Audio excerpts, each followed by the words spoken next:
eles levantaram-se pela manhã de madrugada e subiram ao cume do monte, dizendo: Eis-nos aqui, e subiremos ao lugar que o Senhor tem dito, porquanto havemos pecado. Mas Moisés disse: Por que quebrantais o mandamento do Senhor? Pois isso não prosperará.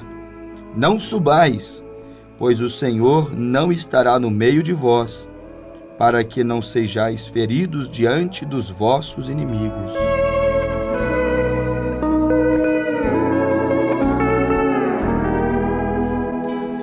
Com o texto da Bíblia que se encontra no livro de Números, capítulo 14, versículo 40 ao 42, nós estamos abrindo a nossa meditação em mais uma apresentação deste programa que tem como objetivo posicionar os nossos ouvintes na palavra, nos ensinar como andar, viver debaixo da vontade de Deus, para que possamos ser bem-sucedidos, para que possamos caminhar com segurança, com os nossos corações convictos. Nós tomamos este texto de Números, aonde temos aqui a história daquele povo de Deus, povo que, mesmo tendo Deus lhes assistindo tão de perto, cuidando deles no tocante ao vestuário, a Bíblia diz que mesmo eles peregrinando 40 anos no deserto, não lhes faltou roupa. A roupa, o sapato nem sequer envelhecia. Isto era um milagre. É muito difícil usar um sapato, uma roupa durante 40 anos e aquilo não envelhecer. Mas a Bíblia diz que sapato não envelhecia, a roupa não envelhecia. Era Deus cuidando deles. Não havia ali consultórios médicos, hospitais, clínicas. Todavia Deus disse a Moisés para fazer uma serpente de bronze, e quando alguém ficasse doente, bastasse olhar para ela, que seriam curados.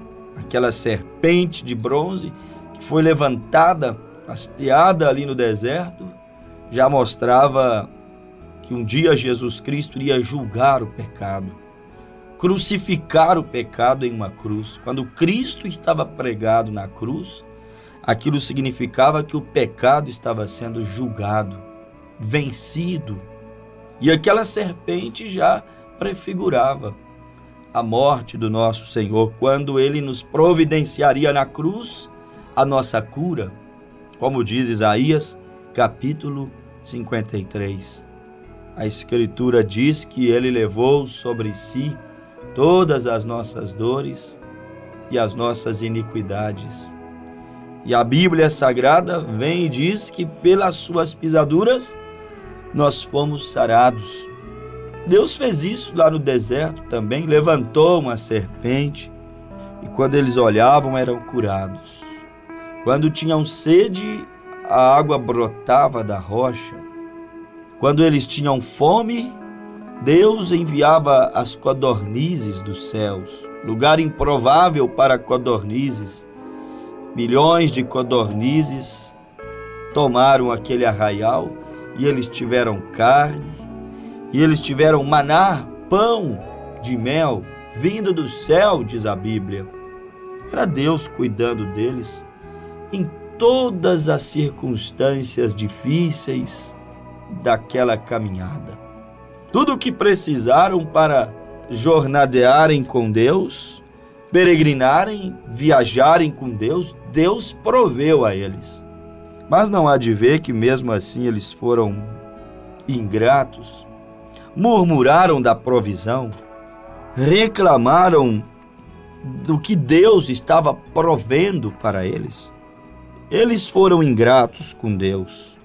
Deus disse que eles herdariam a terra da promessa, e com Deus é bem assim, meu amado. Se Ele disse, o melhor que temos que fazer é crer, porque Ele é capaz, suficiente, para cumprir sua palavra. Deus disse que eles herdariam a terra da promessa. Mas não há de ver que, mesmo Deus dizendo, eles colocaram em desconfiança a palavra de Deus. Eles já tinham visto Deus abrir mar vermelho, trazer 10 pragas sobre o Egito para libertá-los, criar água onde não tinha, alimentá-los sobrenaturalmente, aquecê-los com uma coluna de fogo nas madrugadas geladas do deserto, curá-los simplesmente ao olhar aquela serpente de bronze. Não tinha motivos para duvidarem de Deus. Mas mesmo assim, quando chegaram em Cádiz Barneia, quando chegaram na fronteira, quando Moisés enviou na terra aqueles 12 espias para ir averiguar se a terra era bem como Deus disse, terra abençoada, que mana leite e mel. Eles foram e constataram que era o que Deus disse. Cachos de uvas, que diz a Bíblia, gigantescos, 2 homens para carregar. Terra próspera, tudo o que plantava dava para quem vinha do deserto.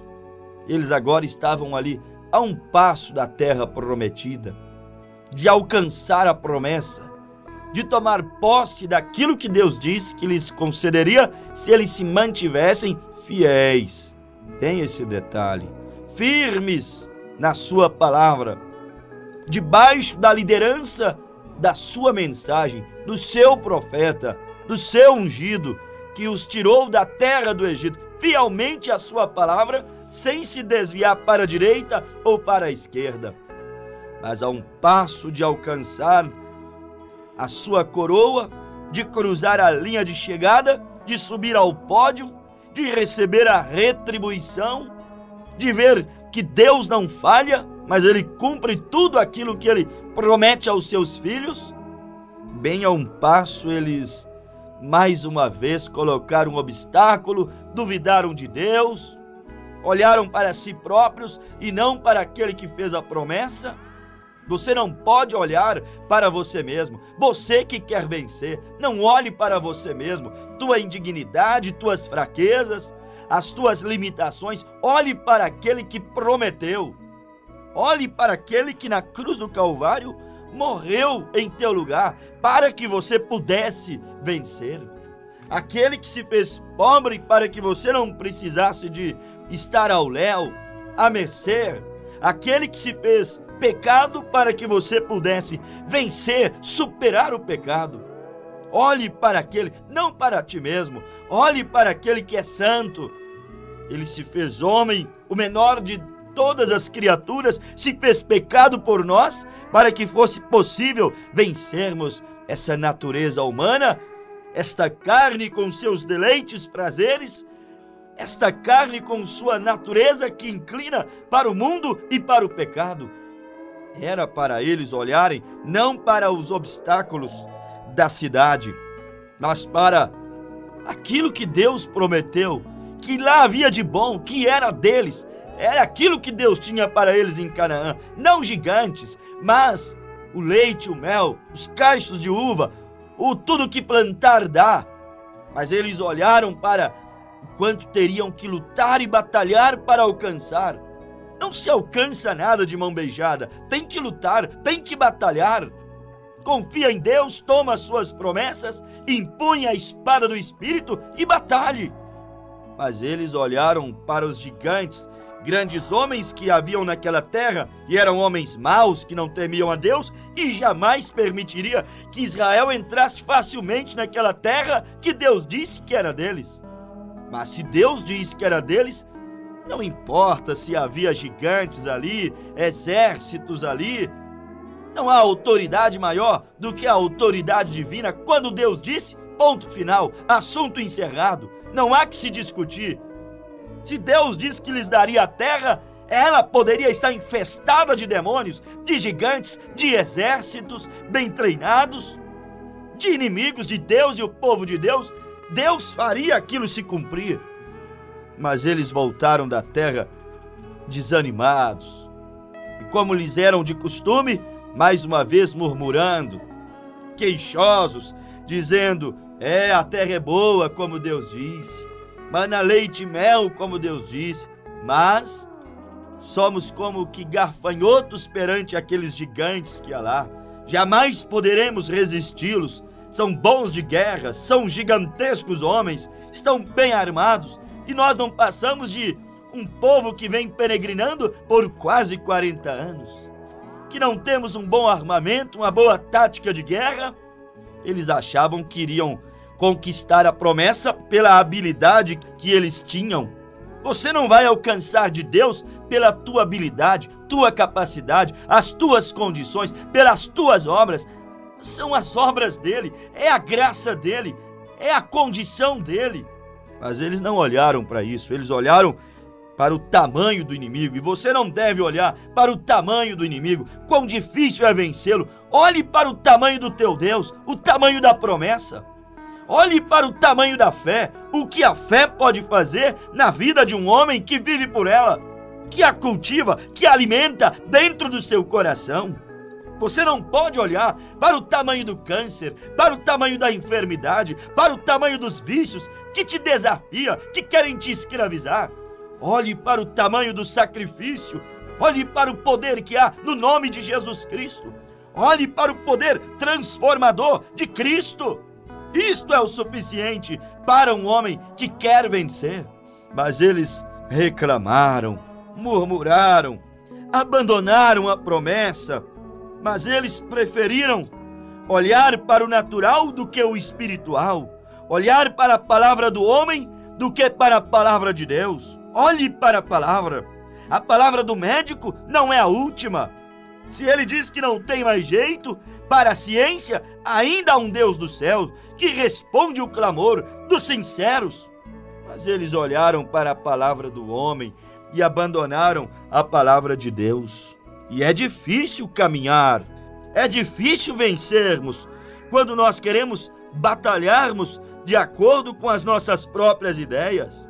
É difícil superarmos se não colocarmos Deus definitivamente dentro do quadro. Superar a queda, superar o problema, superar a enfermidade, superar os vícios, superar o pecado. É difícil superar se Deus não fizer parte do quadro do início ao fim. Como ele disse, eu sou o primeiro e o último, o alfa e o ômega. Quando abandonamos ao Senhor, nós começamos a presumir, vamos nos qualificando, exercitando os nossos músculos. Talvez fosse o que eles queriam fazer. Vamos ficar mais fortes primeiro. Vamos ver se construímos algumas armas mais poderosas para tirar os gigantes que estão pisando na terra que Deus disse que é nossa. Deus não é irresponsável. Se Ele diz que somos mais do que vencedores, basta confiar, porque assim será mais do que vencedor. Mas quando abandonamos Sua palavra, deixamos de olhar para aquela cruz, para aquele que fez a promessa, começamos a buscarmos nossos méritos, habilidades próprias, fazermos as nossas equações, colocarmos o nosso intelecto para funcionar. Põe a tua fé para funcionar, não tua habilidade, não teu intelecto, não tua inteligência, tuas razões, tua equação. Põe a tua fé para funcionar. É isso que muda o quadro. Mas não sendo assim, vamos presumir. E presumir significa avançar sem ter autorização. Você só tem autorização para avançar se você colocar a fé em primeiro lugar, porque a Bíblia diz que por ela os antigos alcançaram testemunho. A Bíblia diz que por ela Abraão venceu, Raabe venceu, Elias venceu. Os santos profetas e patriarcas somente venceram por ela. Quando alguém se afastou da fé, como os israelitas afastaram da promessa, da fé, da palavra de Deus a Moisés, quando alguém se afasta dela, ele pode até continuar avançando, mas é sem autorização. E se avança sem autorização, derrota. Por isso que Moisés disse em Números 14, versículo 41, por que quebrantais o mandamento do Senhor? Pois isto não prosperará. Abandonou a fé? Abandonou a promessa? Desrespeitou a palavra? Isto não prosperará. pode até avançar, mas não prospera. Por que é que o mundo está caindo aos pedaços? Por que é que a religião está caindo aos pedaços? Sabe por quê?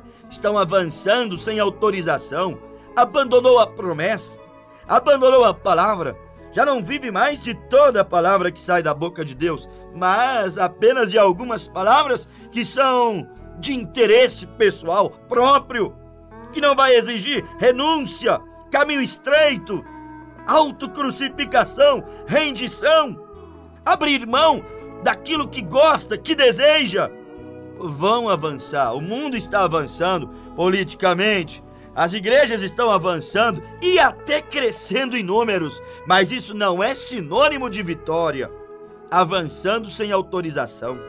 Assim está o mundo que nós estamos vivendo, avançando.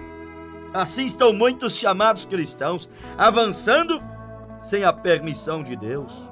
E é certo, meus amados ouvintes, que quando o homem transgride, ele não tem o direito de querer avançar até que acerte e arrependa. Moisés disse ao povo: pare aí, vocês acabaram de duvidar de Deus e murmurar contra ele, e depois da correção agora, vocês dizem: não, então nós iremos. Mas não é bem assim. Acerte, se arrependa. Vocês tentaram a Deus, vocês duvidaram de Deus, colocaram em descrédito a palavra de Deus.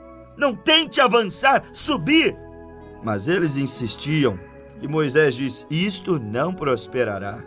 Vocês não podem presumir avançar sem a autorização de Deus, porque avançar sem a autorização de Deus é desastroso.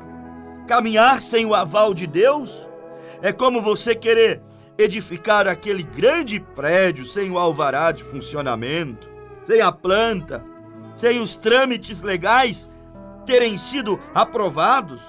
Todas as vezes que um cristão avança sem a autorização de Deus, ele sofre as consequências.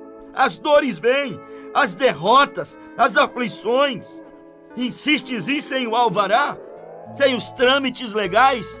Insiste em edificar sem os trâmites legais? Ora, a multa virá. É como avançar o sinal, é como ultrapassar os limites de velocidade. A multa virá. Israel é um exemplo da igreja, meus amados ouvintes. Eles tinham uma nuvem para refrescá-lo de dia, um pilar de fogo para aquecê-los à noite. Eles não podiam avançar sem isso, caminhar sem isso. Era caminhar sem a presença de Deus. E o que é o homem sem Deus? E o que é o casamento sem Deus? E o que é uma igreja sem Deus? E o que é um país sem Deus? Um governo sem Deus? A Bíblia diz: bem-aventurado, feliz é a nação cujo Deus é o Senhor. A Bíblia diz: quando o ímpio, o injusto governa, o povo geme, mas quando o justo governa, o povo se alegra. Que é o homem sem Deus? Que é um governo, uma nação, uma igreja, uma família sem Deus? Israel, o dia que desse um passo sem Deus, derrotas, dores. Ah, se entendêssemos isso, que não podemos ir sem Deus. Não vá, amigo pecador, desta vida para outra sem Deus. Não desça a sepultura sem Deus. Não viva sem Deus, não caminhe sem Deus. Eles não podiam caminhar sem a nuvem, sem o pilar de fogo.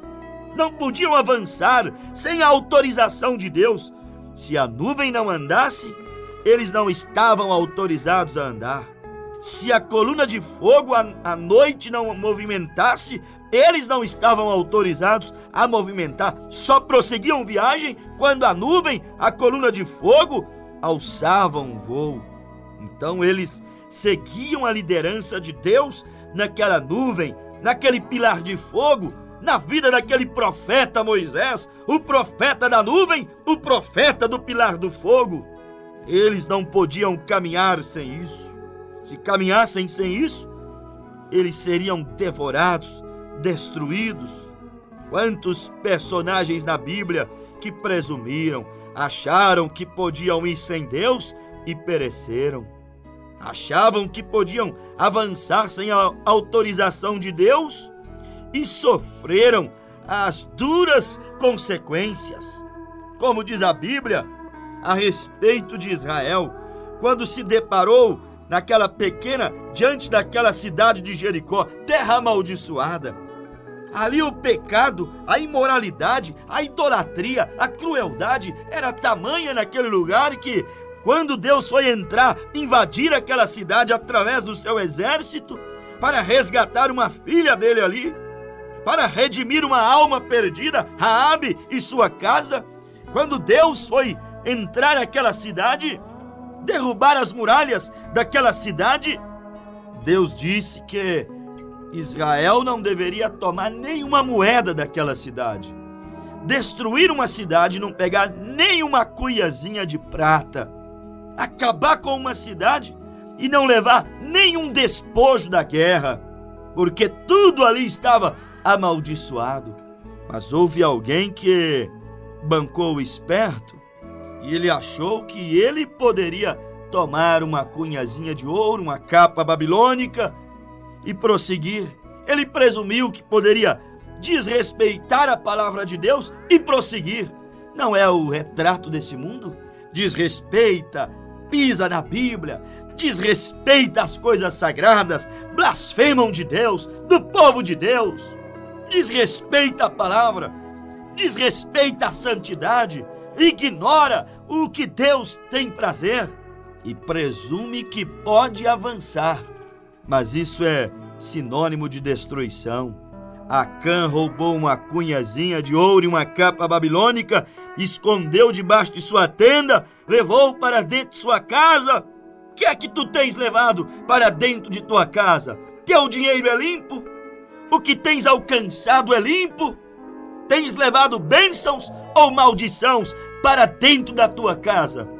Isto recairá sobre ti mesmo. Não dá para avançar neste caminho inseguro, nesta areia movediça. Tudo que o homem plantar, ele colherá. Acã levou uma cunha de ouro para sua casa, uma capa babilônica, que foi o fim da sua vida, de Israel quando foi lutar com um inimigo muito mais frágil.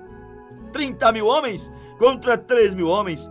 As proporções de Israel vencer a batalha era muito maior, mas Israel perdeu.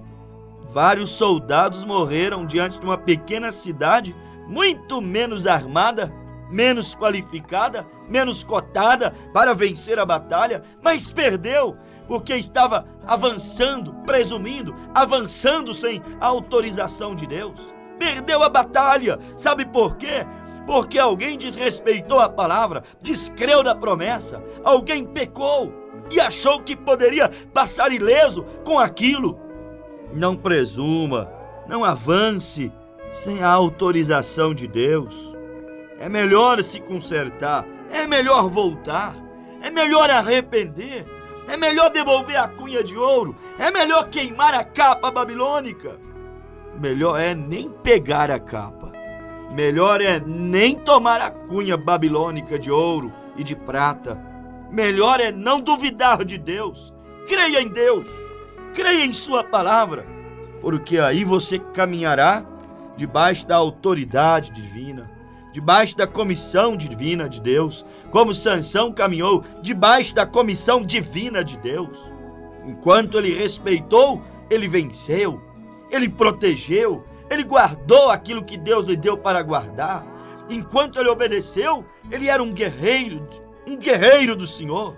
Mas, meus amados ouvintes, o dia que ele desrespeitou a Deus, o dia que ele foi misturar a semente divina de Deus com a semente do maligno, o dia que ele deixou a concupiscência dos seus olhos e de sua carne o vencer, trocar o ofício, o dom de Deus, a promessa de Deus, a missão divina que Deus lhe deu, por alguns momentos, minutos de prazeres nesta terra. O dia que ele fez isso, ele presumiu que podia continuar avançando, mas não deu em nada, somente derrota.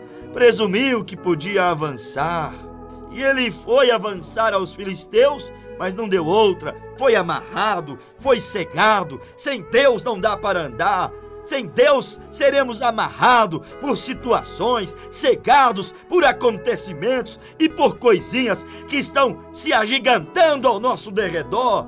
Você só não perde a visão e só não fica amarrado, atado, imóvel, se você mantiver Deus na tua alma, Deus na tua vida. Ele mesmo já disse: sem mim nada podeis fazer. Sem Ele eu vou presumir que estou bem, mas estarei mal.